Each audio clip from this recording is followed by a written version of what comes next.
ምን አይሎቻችሁ ሀሁ መድረክ የሚባል ኢቨንት ኦርጋናይዝ እንደማደርግ እንደምታውቁ አላውቅም። የመጀመሪያ ፕሮግራማችን ታህሳስ 17 በጣም በሚገርም ሁኔታ አለፈ። ምናልባት የመጣችሁ ሰዎች አሪፍ ጊዜ እንዳሳለፍን ተስፋ አደርጋለሁ። ይህ ኢቨንት አንድ ጊዜ የሚዘጋጅ ኢቨንት ሳይሆን በየወሩ አንዳንድ ጊዜ የሚዘጋጅ ኢቨንት ነው። እዚህ ሶሻል ሚዲያ ላይ ኦልሞስት ለብዙ ጊዜ የተለያዩ መጽሐፍቶችን ዳሳ እያደረግን አብረን ቆይተናል። ግን ይሄ ኢቨንት ማለት ሀገር ውስጥ የምናውቃቸው በጣም የምንወዳቸው ደራሲዎች፣ ጸሐፊዎች ፕላስ ደግሞ አንባቢዎችንም ጨምረን ትልልቅ ሰዎችን እየጋበዝን መጽሐፍ ዳሳ የምናደርግበት፣ መጽሐፍ ዳሳ ማድረግ ብቻ አይደለም፣ ከዛ ደግሞ ተነስተን ፓነል ዲስከሽን የምናደርግበት፣ የምንወያይበት፣ ቁም ነገር ደግሞ ብቻ አይደለም፣ ጃዝ አለ፣ ግጥም አለ፣ ኢንተርቴይን የምናደርግበት በጣም አሪፍ የሆነ ኢቨንት ነው። እንግዲህ እስካሁን ድረስ የምሰራቸውን ኮንተንቶች ካወቃችሁ ያኛው ሰፋ ብሎ ማለት ነውና ይህ ኢቨንት አሁን ለሁለተኛ ጊዜ ካፒታል ሆቴል እያዘጋጀን ያለ ነው።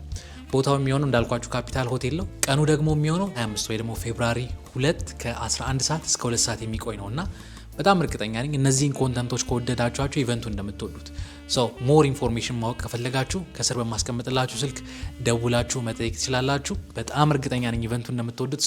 ፌብራሪ 2 ከ11 ሰዓት እስከ 2 ሰዓት ካፒታል ሆቴል አብረንን በምንም ታምር መቅረት አይቻልም።